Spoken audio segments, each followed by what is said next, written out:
Buenas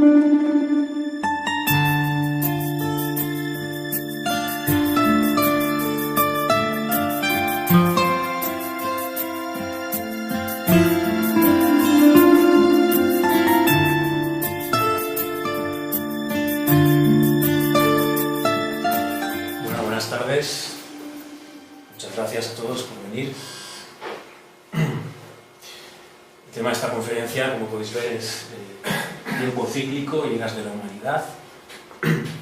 Es un tema muy complejo, muy contracorriente, heterodoxo, para nada académico, y en el que también hay mucha desinformación, hay mucha fantasía. Hoy en día en las redes, en internet, se habla mucho de estos temas, pero mucha intoxicación informativa también, ¿no? Entonces, bueno, creía que era importante también hacer una conferencia presentando lo que considero son los puntos esenciales más importantes de la doctrina de los ciclos cósmicos y las eras de la humanidad. Aviso que es un tema muy esotérico y profundo, entonces inevitablemente en momentos puede parecer muy esotérico, pero bueno, es lo que el tema lo requiere.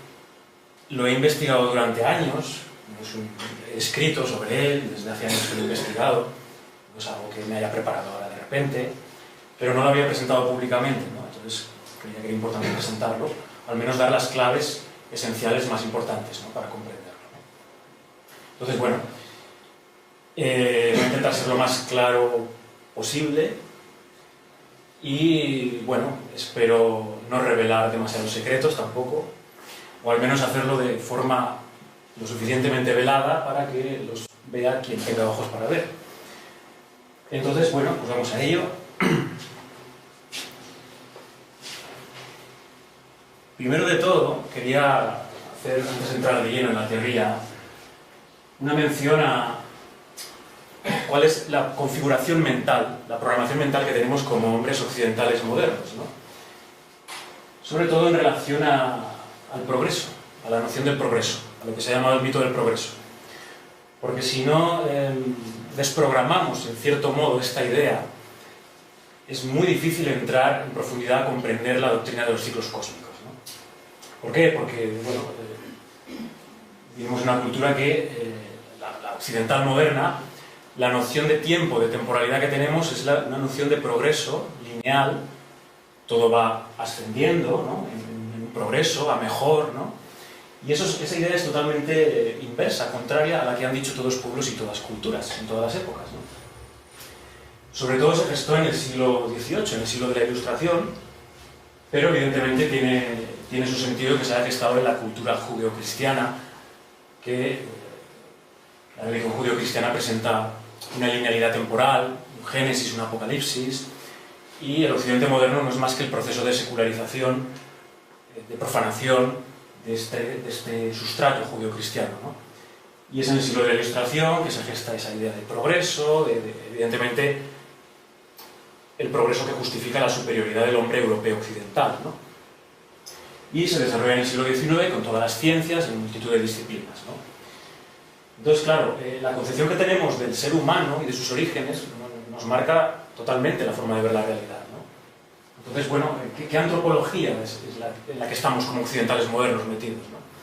Por ejemplo, podemos ver algunos ejemplos con Marx, Darwin y Freud, por poner simplemente tres ejemplos, ¿no?, de librepensadores modernos que han configurado mucho toda esta idea, ¿no?, la visión del hombre, ¿no? Por ejemplo, desde Marx, el hombre es una realidad histórica que se define en tanto que productor de recursos, un hombre homo productor, ¿no? Y nos aporta una visión materialista e historicista de la historia, desde el punto de vista marxista, ¿no? Desde Darwin, pues bueno, el punto de vista de Darwin el hombre sería un mono evolucionado, ¿no? Entonces es una visión también desde la competencia, bueno, toda la teoría de la selección natural, de la competencia, entonces nos determina también esa antropología, ¿no?, la forma de ver el desarrollo de la humanidad, ¿no? Y Freud, por ejemplo, otro caso, pues el hombre es un conglomerado, lo definen los instintos bajos de su animalidad que son reprimidos por la cultura y puestos en tabú. Eso también ha desarrollado pues todo el tema de lo subliminal, la publicidad, la sociedad del consumo en la que vivimos hoy en día, la manipulación de las masas. Bueno, pues aquí simplemente vemos que quedamos inmersos en todas estas programaciones mentales. Marx, Darwin, Freud, otros filósofos modernos, y todas ellas se caracterizan porque derivan lo más de lo menos. Son enfoques materialistas en el fondo, ¿no? Entonces, si no nos desembarazamos en cierto modo de estas capas en las que hemos nacido como occidentales, es muy difícil comprender y entrar de lleno a la doctrina de los ciclos cósmicos, ¿no? De ellas, evidentemente, ha surgido esta concepción del tiempo lineal, progresiva, ascendente, y el tiempo, para la ciencia moderna, para el occidental, es una cuestión meramente cuantitativa, estanca, fragmentaria, no tiene cualidad, ¿no? Y la realidad es muy diferente. La realidad, desde el punto de vista tradicional, el tiempo está dotado de cualidad, y no es lineal, es cíclico. El tiempo tiene forma, cualidades, intensidades, porque el tiempo se da en la conciencia. Entonces hay una percepción subjetiva de la temporalidad. No son iguales los instantes, los tiempos. Nos ha pasado, ¿no? Muchas veces, a veces un minuto puede ser muy dilatado, muy eterno, y a veces puede ser muy efímero. O sea, la temporalidad es algo meramente subjetivo de la conciencia, ¿no? Entonces, la perspectiva sagrada del tiempo nos da este elemento cualitativo de esa percepción interna de la conciencia, ¿no? Y al mismo tiempo una concepción cíclica. Todos son ciclos en el cosmos, ¿no? La idea de un tiempo, como he dicho antes, un tiempo lineal, ascendente, progreso, es una idea de los últimos 300 años del occidente moderno, y en ningún pueblo, en ninguna cultura ha estado. Durante milenios, en todos los pueblos y culturas, la concepción del tiempo siempre ha sido cíclica. De ahí se ha derivado pues todos los ritos, los calendarios, todo se ordenaba conforme a los ciclos del cosmos, ¿no? Cosmos significa orden, y la raíz sánscrita de rito tiene que ver también con orden, con ese ordenamiento con los ciclos del cosmos, ¿no? Unas cuestiones importantes metafísicas que quería considerar antes de entrar, referente a la temporalidad. Más filosóficas, pero creo que son necesarias, ¿no? Como he dicho, el tiempo es un fenómeno meramente subjetivo, que es difícil de medir. De hecho, se ha recurrido a medir desplazamientos del espacio externo para medir el tiempo, porque en sí es un fenómeno subjetivo que es inaprensible, ¿no? De hecho, se dice que en los orígenes la medida del tiempo se medía el tiempo entre un pensamiento y otro. Es decir, la medida del tiempo en el origen era el paso de un pensamiento a otro. Y en los orígenes la mente estaba menos cargada, estaba más dilatada. Hoy en día la mente está sobrecargada, vivimos en la sociedad de la información y hay una percepción de que el tiempo va muy rápido. Porque el ritmo del tiempo no es más que un reflejo del ritmo mental. O sea, el paso del tiempo es la percepción interna de la conciencia. Cuanto más cargada esté la mente, más sensación de precipitación temporal tendremos, ¿no? Y cuanto más vacía, más dilatada esté, más sensación de eternidad tendremos dentro, ¿no? Esa es la gran diferencia entre los hombres de los orígenes y el hombre actual, ¿no? En ese sentido, es importante, antes de empezar con la doctrina, aclarar que ha habido un alejamiento del principio original. El principio, el origen, a nivel metafísico, toda la manifestación, todos los mundos, todos los planos, vienen de un principio, ¿no? Ese principio original se despliega en esos planos, ¿no? Pero se produce a nivel metafísico dos efectos. Es decir, el alejamiento del principio a nivel temporal produce una aceleración de caída que se traduce en un olvido del origen, y a nivel espacial produce una densificación, una contractación, una materialización cada vez mayor que hace que cada vez como que pese más la materia, se densifique todo más y nos separemos más de los planos sutiles, ¿no? Entonces la manifestación, el alejamiento del principio implica eso: olvido, aceleración temporal y densificación espacial. Esto es importante para comprender la doctrina de los ciclos cósmicos, ¿no? Evidentemente todo esto se sale del enfoque de la ciencia positivista moderna. La ciencia no puede entrar aquí. Son cuestiones metafísicas estos. La ciencia, por mucho que hable del Big Bang y esto, en el fondo son tonterías. O sea, no tiene competencia en el dominio metafísico la ciencia moderna, ¿no? Desde este punto de vista metafísico, solo hay una conciencia, todo se da dentro de esa conciencia. Y esa conciencia, para manifestarse, produce este despliegue espacio-temporal. La conciencia se contracta en espacio-tiempo y se manifiesta a sí misma, ¿no? Pero todo está siempre dentro de la conciencia, ¿no? Este es el dominio metafísico, ¿no? Y la temporalidad, el espacio-tiempo, son modos de conciencia que asume esta misma conciencia, ¿no? Entonces, como decía, el flujo temporal en sí no es mensurable, porque el flujo temporal es el mismo flujo de los pensamientos. En términos alquímicos sería el flujo mercurial. El mercurio no puede ser captado, es muy escurridizo, ¿no? Entonces, no se puede medir el tiempo subjetivo, porque es un fenómeno meramente subjetivo. Entonces, para medir el tiempo, las tradiciones han recurrido a medir los desplazamientos espaciales, que son los ciclos cósmicos.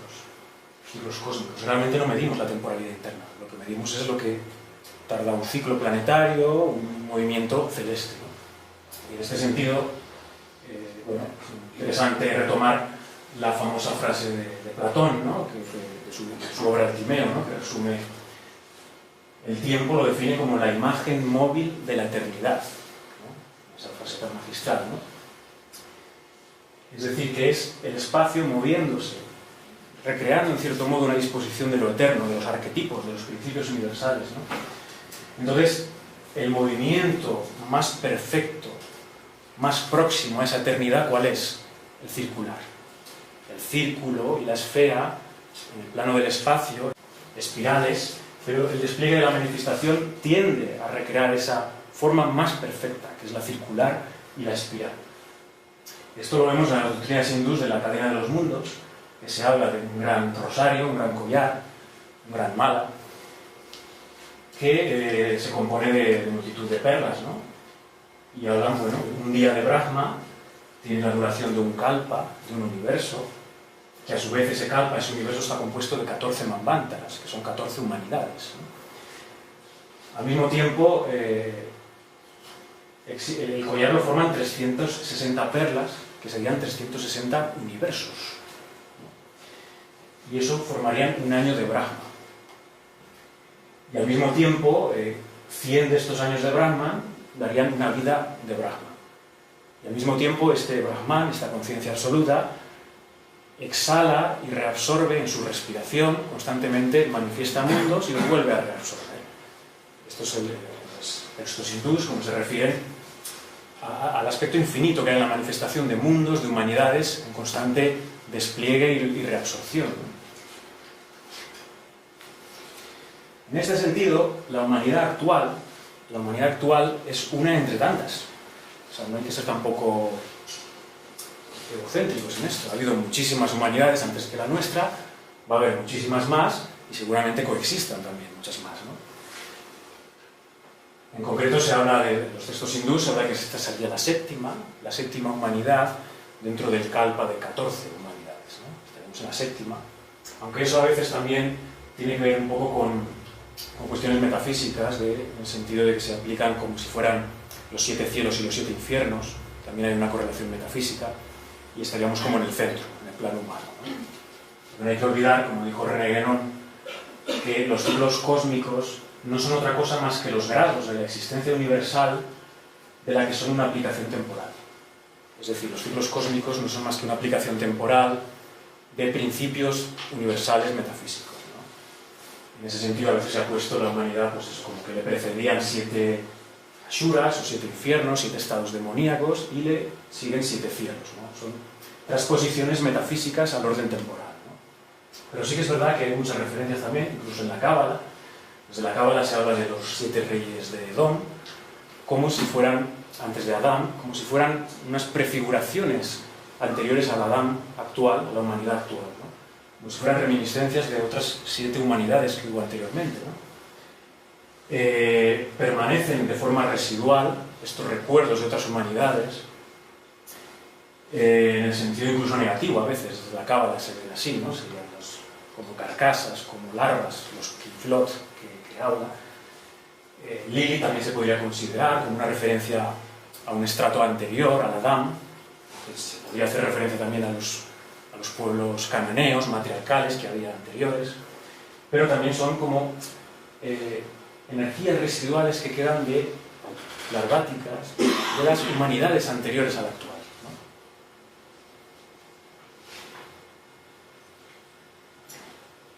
¿no? Entonces, bueno, voy a exponer brevemente lo que considero más esencial de las 4 eras de la humanidad, basándome más en fuentes tradicionales de la historia sagrada. Como he dicho, no podemos entrar en esta visión de ciclología desde un punto de vista evolucionista. Es incompatible. Aunque hoy en día negar el evolucionismo, evidentemente, se polariza y te confrontan con el debate que hay en los países anglosajones, en Estados Unidos, entre creacionistas y el fundamentalismo protestante, ¿no?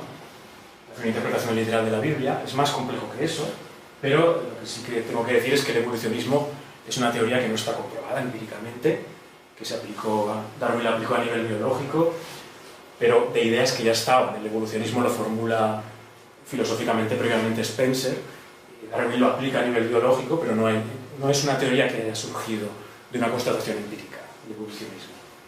Y es el gran lastre que no nos permite comprender la historia sagrada.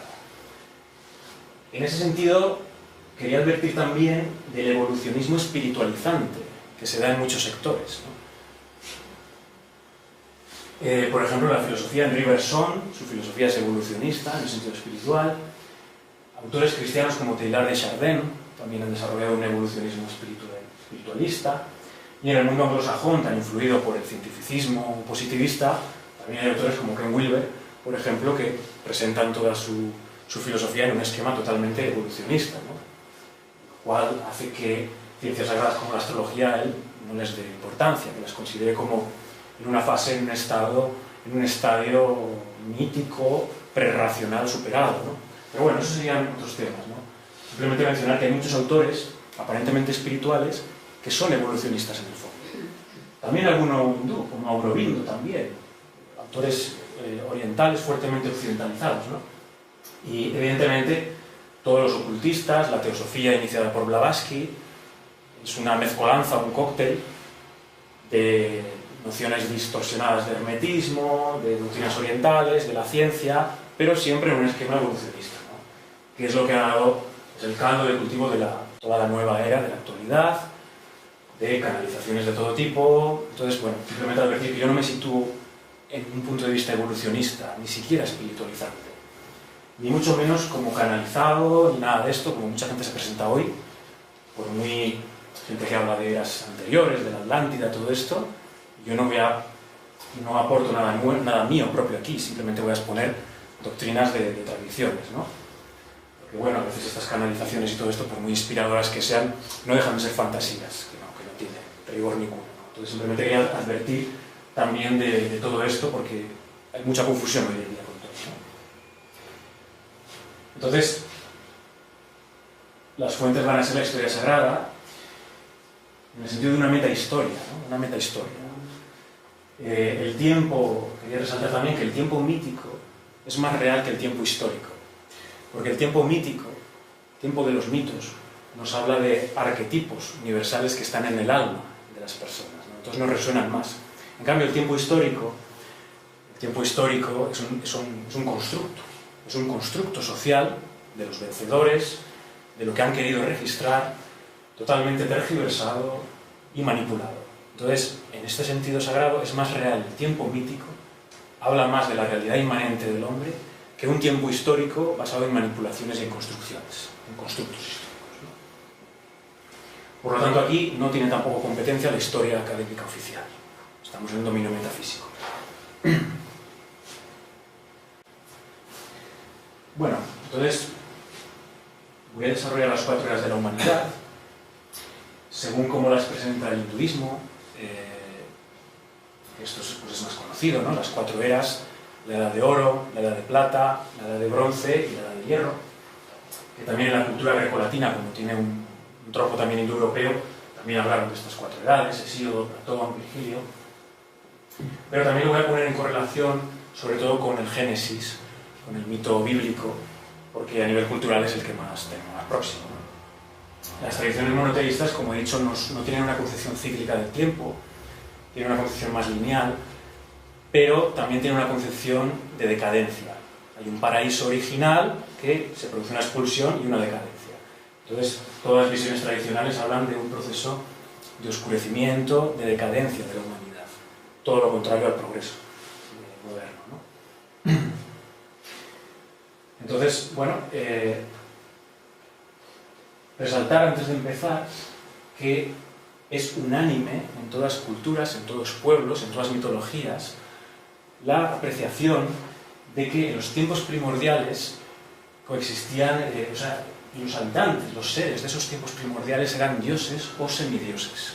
Eso hay plenamente consenso en todas las tradiciones. Los antepasados, nuestros ancestros, no eran monos, sino que eran dioses o semidioses, ¿no? Eso hay unanimidad en todas las tradiciones. Otra cosa es cómo interpretemos eso, ¿no? También tengo que advertir que no me voy a meter en el tema extraterrestre, tampoco, porque con esta moda que hay también, esta pseudo-mitología posmoderna, ¿no? De reinterpretar toda la historia sagrada, cada vez que aparece una referencia a dioses o semidioses, ver extraterrestres, esta moda también de la New Age, pues no voy a entrar en eso. La dejo entre paréntesis, tampoco la niego, pero la dejo entre paréntesis, no entro. Hay explicaciones metafísicas más profundas, sin ninguna necesidad de recurrir a extraterrestres que no resuelven el problema del origen, porque realmente Ikeon creó a esa raza extraterrestre, ¿no? Es una forma de posponer el problema del origen, ¿no? Me voy a centrar en esta humanidad. En esta humanidad está todo.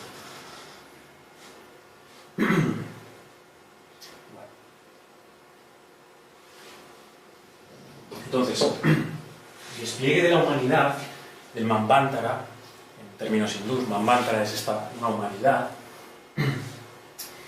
tiene un despliegue, como he dicho, decreciente. Hay un alejamiento del principio y esa aceleración de caída, ellos la representaron con una visión como gradual, la podemos ver con la clave numérica del tetractis, la tetractis pitagórica, ¿no? La secuencia 4, 3, 2, 1, las 4 eras, ¿no? ¿Qué quiere decir esto? Que bueno, la última edad, el Kali Yuga, la edad oscura, que es en la que estamos, dura una cuarta parte de la edad de oro, ¿no? Simplemente era una representación que hacían de este proceso de aceleramiento, ¿no? No voy a entrar en dataciones de años. Los textos hindús, los Puranas, hablan de millones de años, cosa que cogieron los teosofistas, cogieron esas claves en sentido literal. Guénon, Giorgel, la escuela perennialista, dio otras claves, las ajustó de otro modo. Es un tema complejo que no voy a entrar en cuanto dura cada... Bueno, el Kali Yuga un poco hablaré al final, pero simplemente que hay una idea de aceleración decreciente, de caída. Pero lo interesante de las doctrinas hindús es que el símbolo que usan, ¿no?, para explicar esta decadencia de la humanidad, hablan de el Dharma, la ley universal, y hablan del toro del Dharma, o la vaca del Dharma, que está sobre 4 patas, reposando estable en la edad de oro sobre 4 patas, y cada era va perdiendo una pata. Esas 4 patas del Dharma son Daya, la misericordia, Satyam, la verdad, Saukam, la pureza, y Tapas, la austeridad. Esos son los 4 patas del toro Dharma, que en cada fase se va a perder, ¿no? En la edad de oro, como he dicho, reposa sobre la estabilidad, este toro del Dharma. En la edad de plata pierde la pata de la austeridad. En la edad de bronce pierde la pata de la pureza. Y en la edad de hierro pierde la pata de la veracidad. Eso es lo que va a definir, según la doctrina hindú, la diferencia entre una edad y otra, ¿no? Evidentemente hay una pata que siempre permanece, que es la pata de la misericordia. Esa se mantiene, porque tiene que haber un hilo de continuidad incluso en la edad oscura de la ignorancia. Entonces, en la edad oscura, que es en la que estamos, en la del Kali Yuga, el toro del Dharma solo se sustenta con la pata de la misericordia. Pero todavía hay un hilo de continuidad, ¿no? Porque si no, no se sostendría nada, si no hay Dharma. Bien, pues vamos con la edad de oro. La edad de oro ámbito grecolatino es regida por Cronos, y en el hinduismo se le llama Satya Yuga, la era de la verdad. Y es la era de los dioses, como he dicho, de los dioses y de la inmortalidad. Los seres de esta edad de oro eran dioses, o semidioses, y eran inmortales. La realidad... Sí. La percepción de la realidad era un tiempo y un espacio muy dilatados. No se requería esfuerzo para nada. Estaba todo dado, ¿no?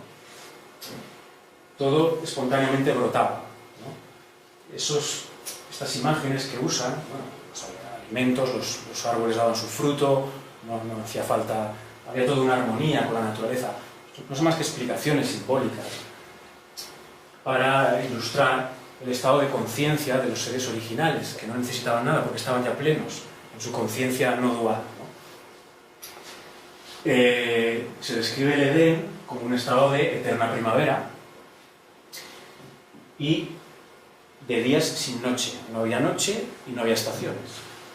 El sol no se ponía nunca, lo cual estas referencias se han hecho interpretaciones de si apuntarían a que la sede de esta edad de oro sería en la región polar, en el polo norte, sobre todo en base a las tradiciones védicas y persas, ¿no?, que apuntan más hacia el norte, ¿no? Pero luego veremos un poco esto, ¿no? De acuerdo al esoterismo, la cábala, al esoterismo judeocristiano, se habla de dos fases en esta edad de oro. Una fase oscura que no conocemos nada, la primera, que sería la fase del andrógino, que no está todavía, los seres son andróginos, lo cual Platón también describe como seres esféricos perfectos. Entonces es una fase de esta edad, un proceso de gestación muy sutil, que nos puede costar mucho comprenderla. Y hay una segunda mitad de la Edad de Oro, ya más conocida, que es la del Jardín del Edén propiamente dicha, que es la de Adán y Eva, sería la de Adán y Eva, que ya hay una dualidad, se ha creado a Eva, hay una dualidad, pero están en el paraíso todavía. Es un estado de conciencia dual, pero armónico, armonizado. Serían esas dos fases de la Edad de Oro, ¿no? Entonces vemos que estos seres de la Edad de Oro, evidentemente, nos puede costar mucho comprenderlos porque ni se tenía la temporalidad ni la espacialidad que tenemos ahora. La percepción del cuerpo, la percepción del tiempo era totalmente diferente. Por eso muchas tradiciones hablan de que estos seres primordiales eran como una especie de materia evanescente y sutil, ¿no? En China se menciona el reino de los hombres de huesos blandos o de cristal. Y leyendas tibetanas hablan de que los devas crearon al hombre con un cuerpo fluido y transparente y que los asuras, los demonios, lo volvieron rígido hasta que se petrificó el esqueleto. Luego, por misericordia, los devas crearon las articulaciones para que hubiera todavía... No son más que símbolos de explicar esa realidad de, en un primer momento, un aspecto fluídico, luminoso, que luego se contracta, se rigidiza.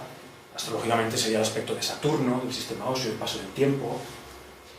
Pero hay un recuerdo, todavía, aunque tengamos huesos, tenemos articulaciones. Entonces hay una movilidad y una fluidez. Del mismo modo, muchas de estas leyendas hablan de que si nos ceñimos al cuerpo actual que tenemos, lo que más nos podría hacer una idea de ese estado original serían los ojos. Los ojos es lo que nos puede evocar más. Se preservó la esfericidad, los ojos tienen un elemento acuoso, captan luz, emiten luz. Entonces, el ojo como tal sería la reminiscencia en la que podemos meditar más para conectarnos con ese estado de esos seres luminosos, ¿no? Evidentemente, no hay registros materiales de este periodo, porque si estamos diciendo que la corporalidad era diferente, era muy sutil, pues evidentemente no va a haber registros materiales. Estos seres luminosos, cuerpos de luz, son inmortales, se ha dicho, es decir, que no mueren ni cambian de forma, permanecen durante todo el Manvantara. Que sean inmortales significa que van a permanecer durante todo el Manvantara. ¿Qué significa eso? Que no desaparecen, sino que nuestra percepción, una vez que ya hemos caído en otras eras, no nos permite verlos, Pero en las eras posteriores, estos seres de la Edad de Oro son los que son vistos como los ángeles. Los ángeles, los ancestros protectores, no son más que los hombres de la Edad de Oro. Lo que pasa que en nuestro estado de corporeidad, de densidad más bajo que hemos caído, en el despliegue de la humanidad, los vemos ahora como ángeles, pero son nuestra misma humanidad, nuestros mismos progenitores, ¿no? No hace falta recurrir a extraterrestres ni nada, es la misma humanidad, estados humanos, seres que han permanecido ahí, ¿no? En la tradición hindú también se habla de que, bueno, había una sola comunidad en la Edad de Oro, se le llamó Hamsa, cisne. Es decir, esta comunidad Hamsa no había castas, no había diferenciación de roles sociales, era todo una unidad. Todo estaba en armonía y reinaba el Dharma completo, ¿no? También se habla de la función de un legislador primordial. En el hinduismo se habla que es Manu, raíz de la que viene Man, en inglés, humano, mente, en fin, esto sería otra. Es un legislador primordial que en la Edad de Oro promulga el Dharma, ¿no? Todas las tradiciones han hablado de este ancestro celestial, ¿no? Vaivasvata, hijo de Surya, Jima, hijo de Ahura Mazda, Enki, hijo de An, los Anunnaki, Yagam, hijo de Yahvé Elohim. Cada tradición habla de que hay un progenitor, hay un patriarca original que en la Edad de Oro promulga el Dharma, ¿no? Bueno, en cuanto a la ubicación de la Edad de Oro, ya he mencionado que es unánime la ubicación axial, en el polo, en el eje, en los ejes. Esto puede interpretarse literalmente como que la humanidad original estaba en el polo norte, o bien simbólicamente como que la humanidad original estaba orientada a una referencia polar, a la estrella polar del momento, ¿no? Pero bueno, esta idea de axis mundi, de eje inmutable, desde el que todo rota, es una idea central en la Edad de Oro, ¿no? De ahí las reminiscencias que tenemos en montañas sagradas que recrean ese estado original. El monte Kailasha, tibetano, asociado a veces con el Meru védico, el Alborz persa, el Olimpo griego, el Montsalvat de las leyendas célticas, el Moria judío, el Kaf de los árabes, el Hulin de los chinos. Todas culturas hablan de una montaña sagrada como Axis Mundi, que no es más que una reminiscencia de aquel estado original, ¿no? De la Edad de Oro. También está el tema de la isla sagrada, una isla sagrada en la región polar, con su referencia más conocida, la Tula Hiperbórea. Esa región mítica de la que hablaron los filósofos griegos, de la que procedían chamanes siberianos con poderes sobrenaturales bastante fuertes, y narran muchas crónicas griegos, que venían de una región más allá del viento del norte, de Hiperbórea, de la Tula Hiperbórea. Serían como residuos todavía de esos. De hecho, el chamanismo siberiano es el más antiguo que se conoce, ¿no? Como restos todavía que quedan, ¿no? Recuerdos de esa, después de los cataclismos que ha habido, ¿no? Y todo, ¿no?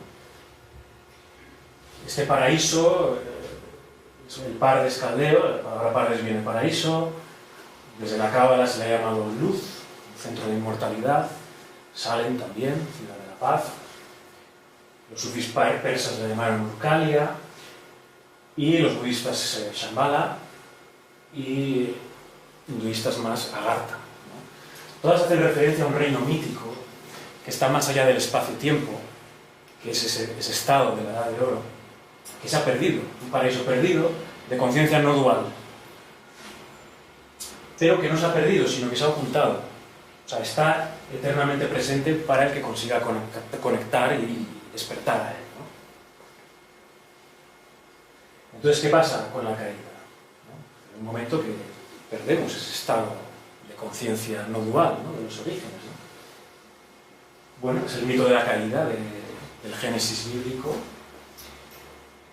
El árbol de la vida, el árbol de la unidad, del estado de unidad, pero aparece su sombra, que sería el árbol del bien y del mal, el árbol del conocimiento dual, que no es más que sería una sombra invertida de este árbol, ¿no? Y que produce esta caída, ¿no? Con el tema de la serpiente, ¿no? El tema famoso de la serpiente, el pecado original y todo esto, ¿no? Este símbolo de la serpiente enroscada en el árbol del mundo no es más que un símbolo del despliegue de la temporalidad de los ciclos. Porque la serpiente, que es un símbolo arcaico muy antiguo, muy primordial, siempre ha sido un símbolo del paso oscilante de los ciclos de los tiempos, ¿no? Entonces, en el Axis Mundi, en el árbol de la vida, la serpiente hace que se despliegue todas sus posibilidades y que se desarrolle la temporalidad y entremos en los siguientes ciclos, ¿no? Eso es la caída, no es otra cosa, ¿no? Más allá de connotaciones morales. Entonces, esta caída lo que supone es un paso de la eternidad, la vivencia de la eternidad del instante puro que se tenía en ese estado, a la temporalidad o a la percepción sucesiva de la conciencia. Al salir de esa edad de oro es entrar en un estado de conciencia dual de percepción sucesiva. Y entrar en esa edad de oro es entrar en un estado de samadhi, de conciencia no dual. Y esto está presente siempre. Lo que pasa es que aquí lo estamos explicando a nivel cómo se ha desarrollado en la humanidad, ¿no? Desde entonces, ¿qué pasa? Que lo que era interior, el fruto prohibido, se exteriorizó, y lo que era exterior, que era el Edén, se interiorizó. Entonces, el Edén era un estado natural, de conexión con la naturaleza, que estaba exteriorizado, todo espontáneo. Con la caída se produce una reversión, y entonces ya no aparece ese paraíso hacia afuera, hay que buscarlo dentro. Porque es una misma reversión que ha hecho la conciencia, en su paso de la eternidad a la temporalidad. Se habla de que hubo guerras entre dioses primordiales, entre devas y asuras, los olímpicos y los titanes. Hubo una serie de guerras entre estos seres que fueron decayendo. Y es una forma de explicar también esa pérdida del estado de la edad de oro, ¿no? Y hay un gran cataclismo metafísico, por decirlo así, de esa pérdida de la primavera eterna polar, que geofísicamente podríamos verlo, que tiene que ver con la inclinación del eje terrestre. Porque en esa primavera eterna se da si el eje de la Tierra de rotación está totalmente perpendicular al Sol, entonces hay una eterna primavera, ¿no? En el momento que se inclina el eje, aparecen las 4 estaciones, el paso a la temporalidad, ¿no? Entonces esa inclinación del eje no es más que un símbolo manifestado en la Tierra de la caída del paraíso, que por cierto tiene mucho que ver también seguramente con la aparición de la luna, ¿eh? Porque en la edad de oro no tiene sentido que hubiera luna, no hay sucesión temporal. Entonces seguramente el evento geofísico que produce la inclinación del eje terrestre tiene mucho que ver con la aparición de la luna, del satélite. La luna es otra representación simbólica de la serpiente, los ciclos, la temporalidad. La luna son las fases cíclicas, ¿no? Entonces, en la edad de oro no había temporalidad, no había ni eje inclinado ni luna. Entonces entramos a los ciclos lunares, a las estaciones, a la temporalidad. Y esto es ya pues, entrar en la edad de plata, ¿no? La edad lunar. ¿Sí? Esta inclinación del eje terrestre produce que el casquete norte se enfríe, un enfriamiento brusco, y hace que haya migraciones hacia el sur de distintos pueblos. Estoy hablando todo el rato desde el punto de vista de historia sagrada, ¿eh? Esto no es historia al uso, ¿te advierto? Por si acaso no es historia sagrada, ¿no? El género humano se dispersó entonces por todo el planeta. En el Génesis esto es simbolizado por las pugnas entre Caín y Abel, que no es más que una representación de las pugnas entre los pueblos nómadas y los sedentarios.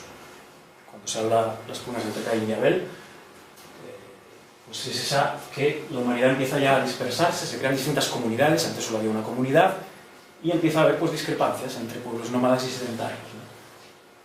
La sabiduría suprahumana y espontánea, que se daba de forma natural en la Edad de Oro, se pierde. Hemos entrado en la temporalidad. Eso que implica que para volvernos a conectar con ella se necesita algo, un método, vehicularnos con algo, ¿no? Entonces se empiezan a instaurar los ritos, ciencias, saberes, calendarios. En los orígenes los calendarios, los ritos se basaban en los ciclos de la luna. O sea, basándonos en la temporalidad vamos a intentar recrear aquel estado eterno previo, ¿no?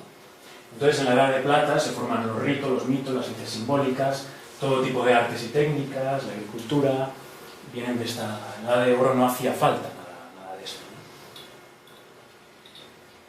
En este sentido aparecen también los linajes espirituales, los linajes iniciáticos, ¿no? La Edad de Plata, ¿no? Las cadenas esotéricas de transmisión. A nivel bíblico se vendría representado por Set, que sería el tercer hijo de Adán y Eva, ¿no? Set es el primero, desde la explicación judio-cristiana, bíblica, Set es el primero en restaurar la edad de oro perdida. Es el primero que vuelve a entrar. Es decir, es el primero que vuelve internamente a recuperar ese estado de oro, áureo, interno, de conciencia no dual. Por eso muchos linajes esotéricos, siempre todas cadenas de linajes esotéricos se acaban remitiendo a Set, a este personaje. Menos en el esoterismo occidental, ¿no? Otras tradiciones lo explicarán de otro modo, ¿no? Y Hércules también, siempre hay un tema del héroe que tiene que hacer unos procesos iniciáticos para recuperar ese estado, ¿no?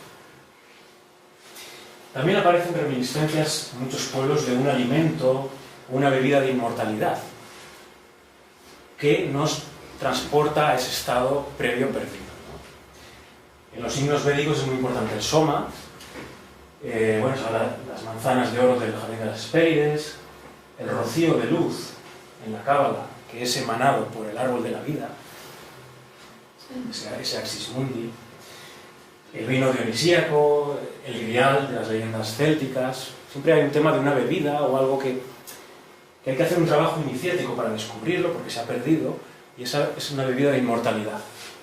También en sentido chamánico serían las plantas de poder, ¿no? Plantas maestras de poder, siempre es un tema de un alimento que nos evoca a ese estado paradisíaco perdido, ¿no? Que no serían más que símbolos de la gnosis, la sabiduría, esa sabiduría que ha quedado oculta y tenemos que descubrirla ahora, ¿no? Otro rasgo importante de la Edad de Plata, estamos en la Edad de Plata, que es una edad lunar, y evidentemente tiene mucha importancia las civilizaciones de la Gran Madre, ¿no? Hay un sustrato femenino muy importante a nivel mitológico, a nivel simbólico, de todos los símbolos de la fertilidad, la tierra, la noche, las aguas. Se instaura el sacerdocio, la casta sacerdotal predominante en la Edad de Oro es la sacerdotal, pero muy ligada siempre a lo femenino, ¿no? Y a los cultos a la madre tierra, ¿no? Es una espiritualidad naturalista y panteísta, y el tema de la Virgen y la mujer sagrada aparece en los estratos más antiguos de las mitologías, ¿no? Shakti, Ishtar, Isis, Demeter. Siempre hay un estrato previo a las civilizaciones patriarcales, siempre hay un estrato matriarcal, ¿no? Más antiguo, ¿no? Y toman mucha importancia en ese sentido los ritos sexuales, en el sentido de la hierogamia. La hierogamia en el sentido como una unión sagrada para buscar la unión de la tierra y el cielo. El cielo es el estado del paraíso perdido, que pasa a ser visto como cielo, por eso son vistos como seres celestes, los seres de la Edad de Oro, y ahora hay que unir la tierra presente, hay que unirla con ese cielo que se perdió de la Edad de Oro, ¿no? A través de una hierogamia. Y bueno, en cuanto a la ubicación de la Edad de Plata, aquí, como ya se ha dispersado, el género humano es complejo, ¿no? Puede haber muchas subsedes, ¿no? Se ha hablado de la isla, una isla mítica de Lemuria, o Mu, que no se sabe muy bien si estaría en la actual Oceanía, no se sabe muy bien si sería la Gondwana que hablan los geólogos. Esto ya, esfera aquí mitológica, a veces es difícil de clarificar, ¿no? Sí que es verdad que podríamos hacer alguna interpretación y postular que sería este continente mítico, Lemuria, que tal vez sería el origen de los dravídicos del sur de la India, de la etnia de los Uigur, los aborígenes de Ceilán y de Australia, de las islas de Polinesia, de la isla de Pascua. En general, podría ser un tronco pretérito común de las razas mongoloides, indonesias y negroides, que vendrían de esta Edad de Plata y de esta Lemuria consciente de mí. Pero esto ya digo, es una interpretación, más, entre tantas. El fin de este continente de Mu es muy similar al de la Atlántida, por eso no se sabe muy bien hasta qué punto fueron dos centros diferentes, o fue el mismo, pero que cada pueblo, cada cultura le llama diferente, o bien Hubo un primer momento en Lemuria y luego coexistieron en algún momento con Atlántida, que fue otra sede, no se sabe muy bien. Entonces, bueno, ahí lo dejo. En cuanto a la Atlántida, sí que hay más referencias, más claras. En las mitologías europeas se habla hay un tema recurrente de una morada de los antepasados, de una isla de Occidente o isla de los muertos, ¿no? Al occidente de Europa. El jardín de las Hespérides, la isla de los bienaventurados, la Ogygia de Homero, la Avalon de los celtas, los campos elíseos. Siempre hay referencias algo que se perdió, ¿no? Una región, ¿no? Pero bueno, las más conocidas de la Atlántida pues son las referencias de Platón. Las referencias que da Platón en el Timeo y en el Critias, supuestamente transmitidas a Solón por los sacerdotes egipcios, ¿no? Esto los historiadores y filósofos académicos dicen que tal vez se lo inventó Platón como un mito, pero yo creo que bueno, Platón, Pitágoras, todos los griegos iban a iniciarse a las escuelas de misterios de Egipto. O sea, transmitieron mucha enseñanza de Egipto, tiene mucho sentido que fuera real, ¿no? Pero lo curioso es que al otro lado del océano, en Mesoamérica, en México, también hay referencias de una mítica isla llamada Aztlán, como origen, procedencia de toltecas y aztecas. Entonces esto ya es demasiado, ¿no? Ya es demasiado que al otro lado también nos hablen de... Y además, hay ciudades en México que conservan el nombre de Tula, a día de hoy incluso. En referencia a la Tula Atlante. Atlante, Tula, la misma raíz de Atlántida viene de Tula. La capital de la Atlántida, de la Tula, era un centro secundario que rememoraba aquella Tula original hiperbórea, ¿no? Bueno, pasamos a la Edad de Bronce. Voy rápido porque es mucha información y si no, no se puede alargar mucho. Pero bueno, estoy dando la información, la mayor síntesis que puedo y los puntos clave más esenciales, sin irme por las ramas ni especular nada. Entonces, bueno, la Edad de Bronce se produce porque hay un cambio, la Era de Plata, hay un relajamiento lunar, hay una distensión en las civilizaciones de la Gran Diosa, a través del hedonismo, el sensualismo, hay un relajamiento general que es lo que produce la decadencia de la Edad de Plata. ¿Por qué? Porque en la Edad de Plata se perdió la pata de la austeridad. Entonces, si se pierde la plata de la austeridad, hay un relajamiento sensorial en general, y es lo que produjo que en algún momento hubiera una invasión más del patriarcado, por decirlo así, sobre el matriarcado, ¿no? Porque como no había resistencia, eran las civilizaciones de la Edad de Plata más pacíficas, conectadas con la tierra, pues vino luego una fase de conquista, que aparecen héroes solares, héroes masculinos, que luchan contra demonios femeninos. Es una forma que la mitología explica ese paso, ¿no? Que se empieza a ver lo telúrico, lo tónico, lo terrestre, lo subterráneo, se empieza a ver como algo demoníaco, por decirlo así. Y no es más que una mala comprensión de esa Edad de Plata, ¿no? Entonces, bueno, una demonización de esos estratos lunares anteriores, femeninos. Y aquí, por primera vez, en la Edad de Bronce, va a empezar a haber guerras. Va a empezar a haber guerras, luchas, ferocidad, concupiscencia. Ya la decadencia empieza a ser bastante fuerte, ¿no? Las artes sacerdotales que se preservaban, que se habían instaurado en la Edad de Plata, ahora pasan a manos de los guerreros, porque la casta que ahora va a dominar en la Edad de Bronce va a ser la casta guerrera. Entonces, por primera vez se van a usar las artes de las ciencias sagradas con fines militares y políticos, lo cual va a producir una decadencia muy grande, ¿no? Este pasaje es claramente referido en los textos hindús como la revuelta de los kshatriyas. Los kshatriyas es la casta guerrera.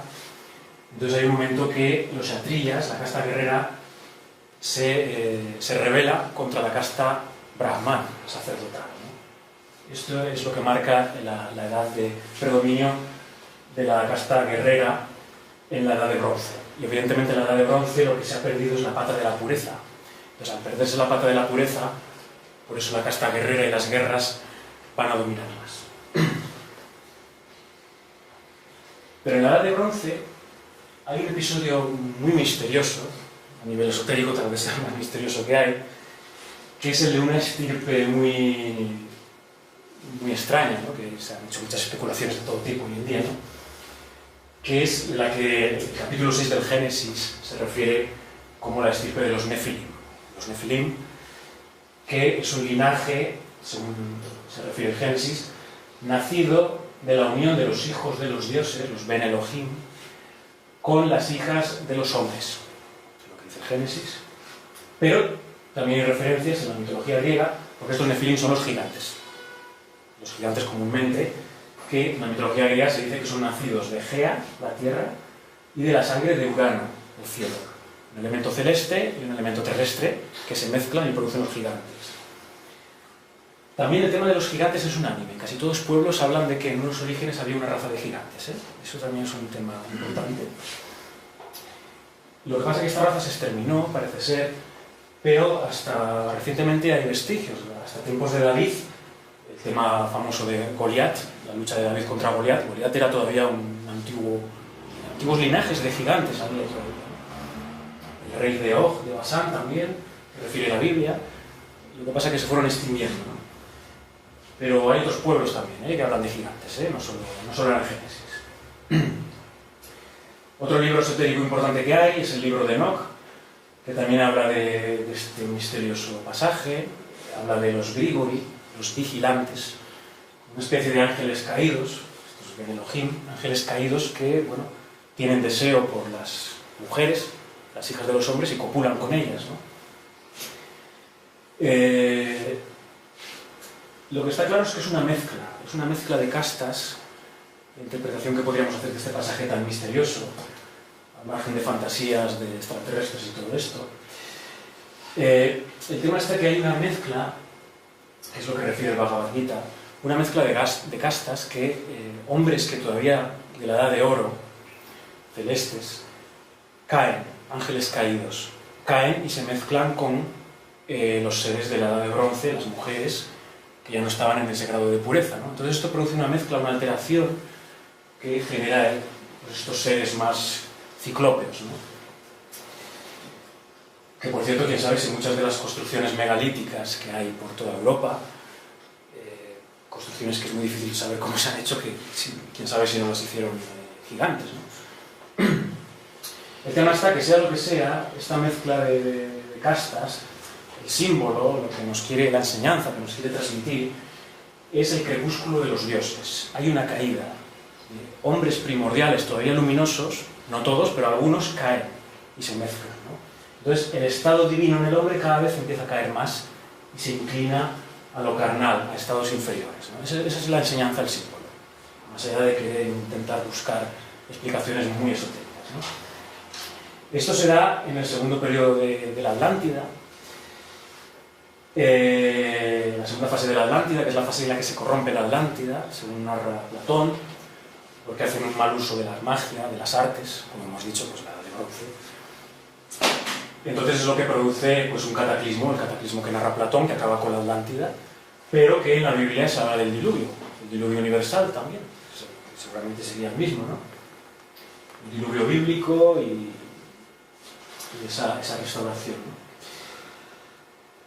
Entonces el tema del diluvio universal es otro mito recurrente que está en todos los pueblos, en todas las tradiciones. No solo es el mito del Génesis bíblico de Noé, aparece en casi todos los pueblos, ¿no? Los textos hindúes, de hecho, se refieren a que el cambio de Manvantara, de la pasada humanidad a esta humanidad, se produce por un diluvio en el cual se aparece la avatara de Vishnu Matsya en forma de pez, que ordena que se conserven pues, los gérmenes en un arca, o sea, lo mismo que conocemos del arca de Noé, es un cambio de ciclo, de cierre cósmico, ¿no? Las aguas tienen un simbolismo de disolución, entonces aparece recurrente en todos lados, ¿no? Un progenitor que recibe una revelación divina para conservar después de ese cataclismo, que se conserve una línea de continuidad.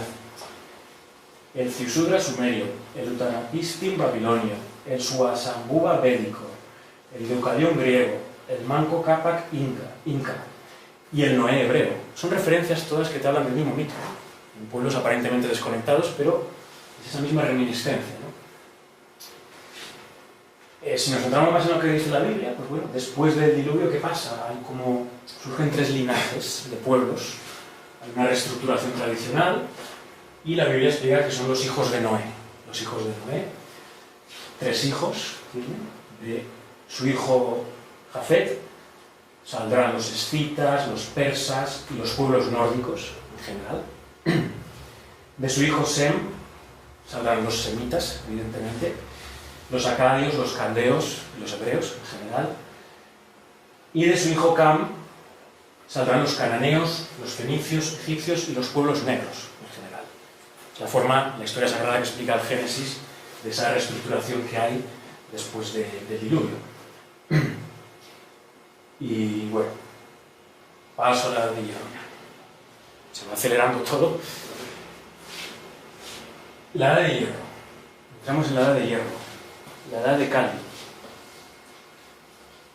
El Kali Yuga, nombrado por los textos hindúes, en referencia a Kali, la diosa oscura, pero sobre todo a Kala, que significa oscuridad. Entonces es la edad de la oscuridad. Las religiones del libro hacen referencia a ella como el fin de los tiempos. Las tradiciones tibetanas hablan que es una edad residual, precisamente porque la humanidad es vieja ya y hay un depósito de todos los residuos de experiencias pasadas. Hay mucha carga sutil, ¿no? Mucha carga residual, ¿no? Por eso es tan densa y tan oscura, la edad oscura, ¿no? El Kali Yuga. La era del lobo, los pueblos nórdicos. Evidentemente la guerra, la pugna entre pueblos, pues está a la orden del día, pero sobre todo lo que caracteriza a la edad de hierro es que el toro del Dharma, que habíamos visto, pierde la pata de la veracidad. ¿Eso qué significa? Que lo que caracteriza la edad de hierro es que va a reinar la mentira y la ignorancia. La mentira y la ignorancia espiritual. No hay veracidad. Todavía en la edad de bronce habría algo, aunque hubiera guerras y tal, pero al menos una nobleza, una ética, pues había, ¿no? A partir de ahora ya no. Esta edad de hierro es una precipitación cósmica muy acelerada, ya, y aparece en una reformulación de muchas tradiciones, por ejemplo las tradiciones tántricas. Es una reformulación para estos últimos tiempos, ¿no? Que consiste más en trabajar, el ambiente es tóxico, es venenoso, pues vamos a ver qué podemos hacer con esos venenos para transformarlos en medicina, ¿no? Pues habla de cabalgar al tigre. Es una época de cabalgar al tigre, ¿no? Con esta imagen oriental que recogió Ébola, por ejemplo, ¿no? Entonces, esta aceleración también tiene efecto a nivel espiritual, en este sentido de la cabalgadura del tigre, ¿no? De lo más peligroso, ¿no? En el sentido de que la realización espiritual puede ser más rápida también. Los textos hindús se refieren a que los méritos adquiridos en un año, en el segundo yuga, pueden serlo en un día en el Kali Yuga. También el profeta del Islam, Muhammad, también se refería que en el final de los tiempos, quien cumpla una 10ª parte de la ley será salvado. No es más que una forma de explicar, tradicional, de que esta aceleración de decadencia, si se reinvierte, la inercia revertida en el sentido espiritual también te puede llevar al ascenso más rápido. Eso es cabalgar al tigre. Pero es más peligroso, ¿no? También puede haber caídas, ¿no? Está todo más intensificado y más acelerado. Puede haber realizaciones espirituales más súbitas, pero también más peligros. Y también perderlas también rápido, ¿no? Es como más intermitente todo, ¿no? A nivel del Génesis bíblico, el paso a la edad de hierro es el episodio de la Torre de Babel. La confusión de las lenguas con el pasaje de la Torre de Babel es lo que vendría a simbolizar la entrada en la edad oscura de hierro. Hasta entonces todavía había un cierto, aunque hubiera distintas humanidades, distintas comunidades y pueblos, había un cierto entendimiento universal también. Pero a partir del Kali Yuga ya nadie se va a entender con nadie. Ningún pueblo, ninguna cultura, ninguna tradición van a tener guerras entre ellas, guerras de religiones. Había un lenguaje universal. Esotéricamente se habla de que había una lengua adámica primordial, que se le ha hablado como lengua solar o lengua siríaca, en el sentido de Suria, el sánscrito sol, la edad de oro, la edad solar, ¿no? También se le relacionaba, se le hablaba como el lenguaje de los pájaros, de los ángeles.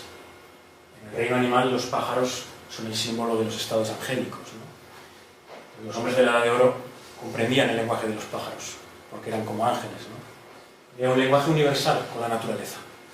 Todo, la naturaleza, no solo el ser humano, hablaban el mismo lenguaje. Seguramente sin ser articulado, porque si no había secuencia temporal, la mente no estaba secuencializada en la temporalidad, no había lenguajes articulados tampoco. Había una inmediatez, una percepción inmediata, ¿no? Entonces, a partir de ahora, lo que va a caracterizar la Edad de Hierro, el Kali Yuga, son los dualismos extremos. Hay un dualismo cada vez más extremo, una distancia cada vez mayor entre el hombre y la divinidad, entre el hombre y la naturaleza, y entre la naturaleza y la divinidad. Esto cada vez se fracciona y se separa más, lo cual es bastante dramático, ¿no? Y tiene una correspondencia exacta con los tiempos históricos, en el sentido que el Kali Yuga comienza con la historia propiamente dicha. Cuando se fijan por escrito los pueblos, es decir, las castas sacerdotales, viendo que la humanidad está llegando a un nivel de olvido, sus facultades interiores se están decayendo mucho, hay mucha confusión en cuanto a las tradiciones. Entonces, prefieren fijar las enseñanzas en escritos, en textos sagrados, para que no se pierdan ni se tergiversen. Porque la facultad memorística de la transmisión oral que había hasta ahora ya no daba garantías, ¿no? Entonces, las castas sacerdotales fijan textos sagrados para preservarlos, para mantener ese hilo de la pata de la misericordia que hemos dicho que se mantiene hasta el final, ¿no? Entonces coincide plenamente con los tiempos históricos. Y esto podríamos hacer, ya digo, esto es una interpretación, pero podríamos hacer una correlación a que el Kali Yuga empezaría más o menos en torno al 3100 a.C., que es cuando coincide el comienzo de la historia, el paso de la oralidad a la escritura, con las grandes civilizaciones en Mesopotamia, Egipto, el Valle del Indo. Es la frontera entre la prehistoria y la historia. De hecho, el fijar en letra, fijar en escrito, ya es una rigidización muy fuerte, ¿no? Lo cual va a dar muchas pugnas entre religiones por cómo interpretar literalmente un texto sagrado, ¿no? Hasta entonces todo era más fluido, era más de transmisión oral. Tiene ventajas, se conserva la enseñanza en forma escrita, pero tiene inconvenientes, que es una interpretación rígida, literal y exclusivista, ¿no? Es lo que va las pugnas entre religiones que caracterizan a la Edad de Hierro también, ¿no? En la India se fija claramente el comienzo del Kali Yuga. En el Mahabharata, en el Bhagavad Gita, se explica que es en la batalla de Kurukshetra. La batalla de Kurukshetra es la que marca el comienzo de la edad de Kali en el 3102 a.C. y es el momento que justo las dos partes del combate, de la contienda, se niegan a parar el combate en la noche para orar. Y eso lo toman como un signo de que empieza el Kali Yuga. Es decir, no respetan la oración, siguen la guerra. Eso ya es un símbolo de decadencia, ¿no? Ellos lo fijan en esa fecha, que coincide con el comienzo de los tiempos históricos, ¿no? También más o menos coincide esta fecha con el episodio de la Torre de Babel. En China también más o menos se suele situar ahí el mítico Fuji, el instructor de la escritura, de las artes, del I Ching. En Egipto también aparece el mítico Menes, que unifica los reinos alto y bajo.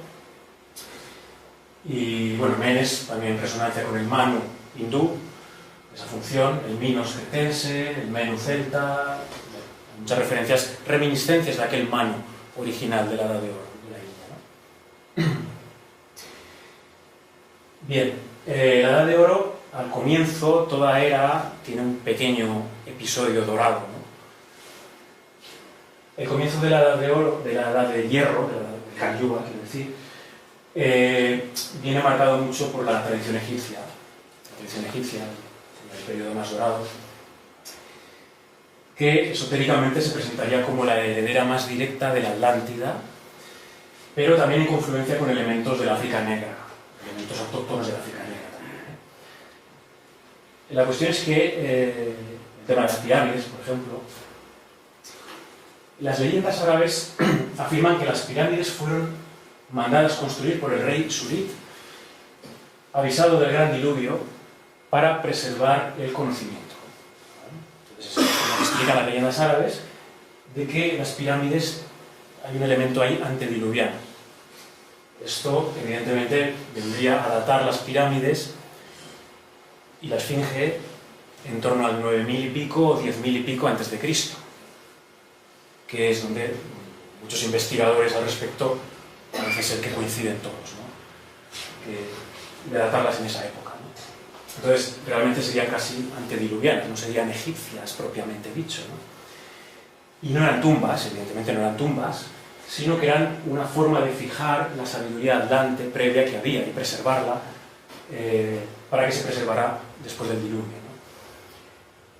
Se le ha hablado las pirámides, la Gran Pirámide, como la tumba de Hermes, en el sentido de la tumba, en el sentido de esconder el conocimiento hermético sagrado, ¿no? Y esa era la finalidad de las pirámides. De Tot egipcio, pero que Tot egipcio es identificado al Enoc. El profeta Enoc bíblico corresponde a este conocimiento, estos instructores de las ciencias sagradas, ¿no? Enoc antediluviano, ¿no? Eran formas de hablar de seres atlantes anteriores, ¿no? También desde el esoterismo islámico, el sufismo, se habla de que hay tres Hermes, se habla de tres Hermes, tres linajes de Hermes, un Hermes antediluviano y dos Hermes postdiluvianos, en referencia al Hermes antediluviano, que sería Enoc, Tot, pero luego hay dos Hermes que serían como las subsedes continuadoras de esa sabiduría atlante, en Egipto y en Mesopotamia, en Babilonia. También, al comienzo del Kali Yuga, aparece también un personaje muy enigmático, muy misterioso, que aparece muy poco mencionado en la Biblia, que es Melquisedec. Melquisedec, el rey de justicia, rey de Salem, es un personaje muy enigmático, muy extraño, que hace un pacto, una iniciación, una investidura espiritual a Abraham. Abraham es el patriarca que al comienzo del Kali Yuga instaura el tronco de lo que va a salir los judíos, los cristianos y los musulmanes.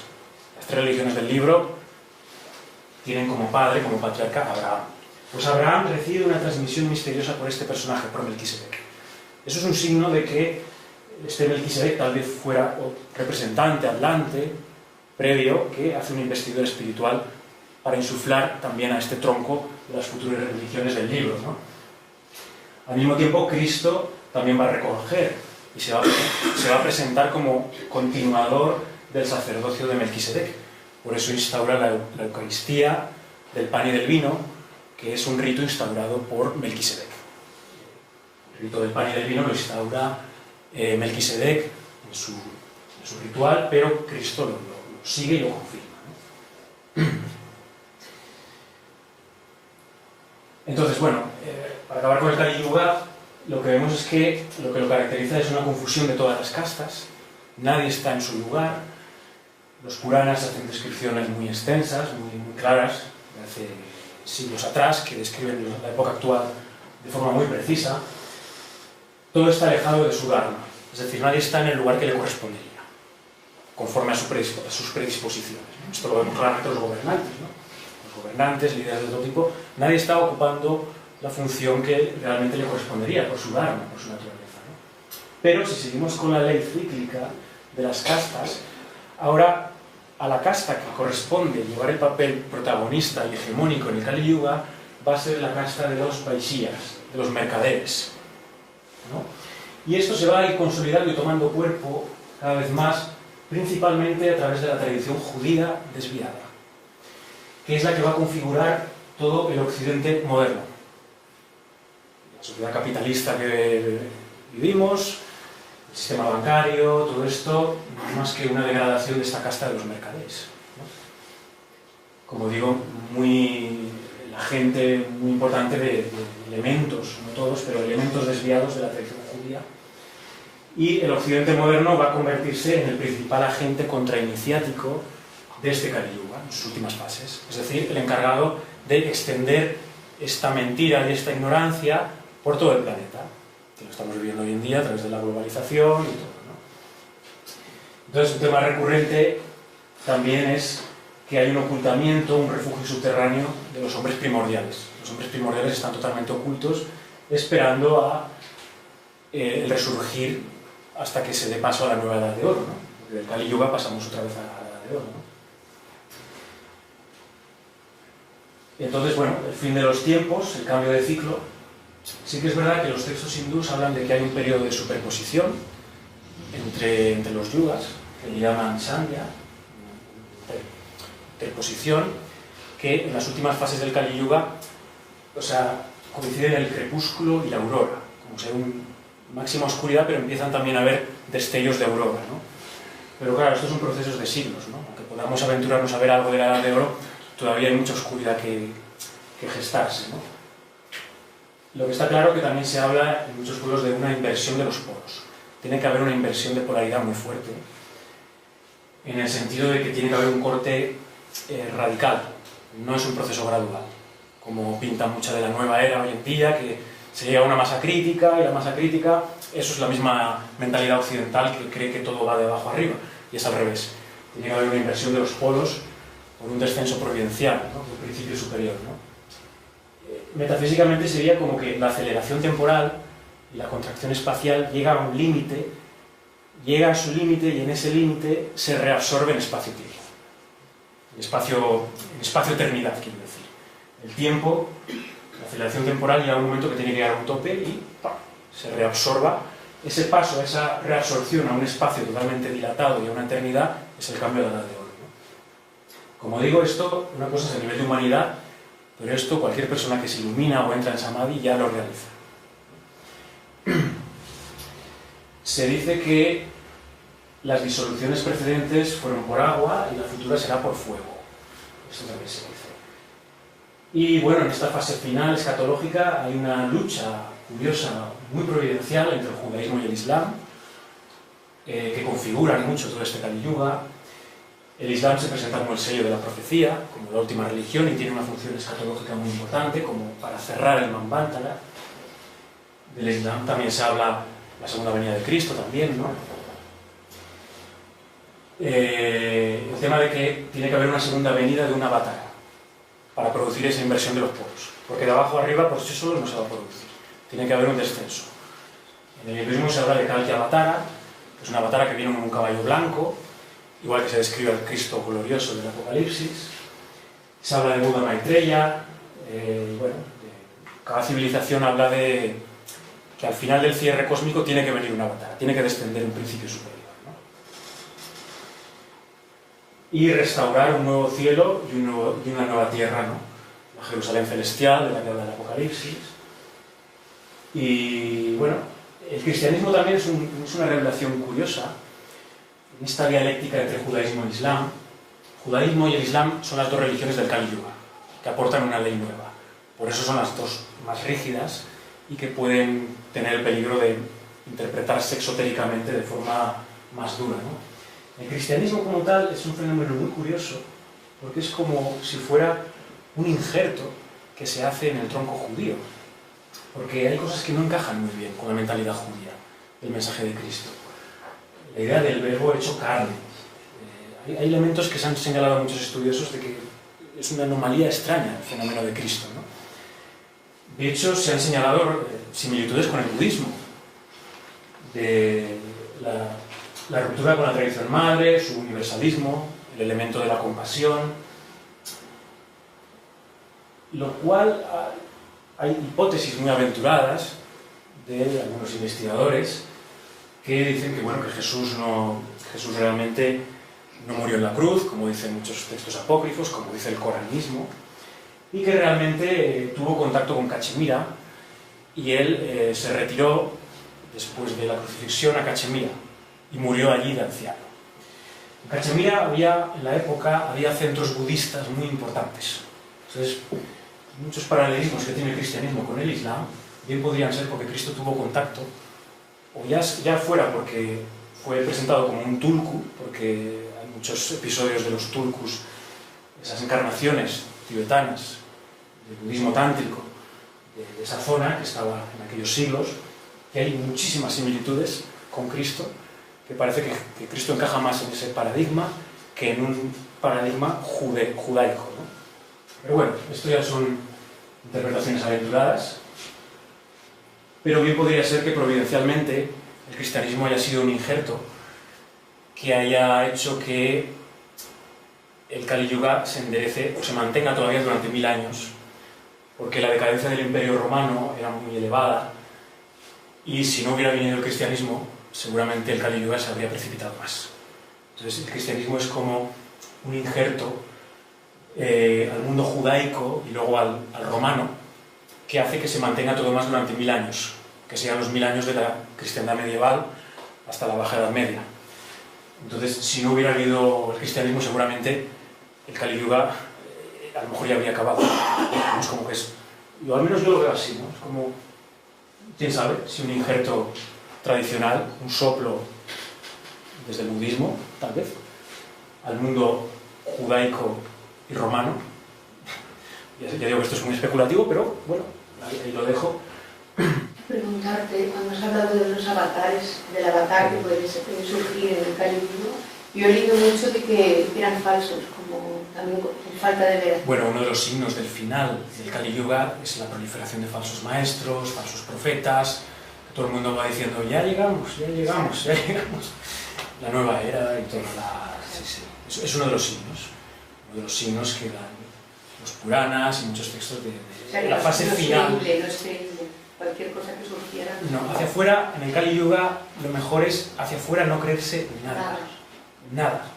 Porque todos son juegos de espejismos y de ilusiones. Esa es la mejor garantía. Y centrarse hacia adentro en el trabajo espiritual, la misericordia, la compasión, que es la pata que sostiene el ciclo, y en el trabajo interior desde ahí. Y ser sobre todo misericordioso y compasivo ante tanta ignorancia. Por eso es la pata que permanece. Porque hay tanta ignorancia, tanta confusión, que lo único que se puede tener es no entrar en el juego de la dualidad, de la lucha, porque se nos lleva la inercia del Kali Yuga a eso, sino estar en la misericordia y en la compasión. Es la única forma de trascender estas dualidades tan radicales del Kali Yuga. Y bueno, nada más. Pues con esto ya...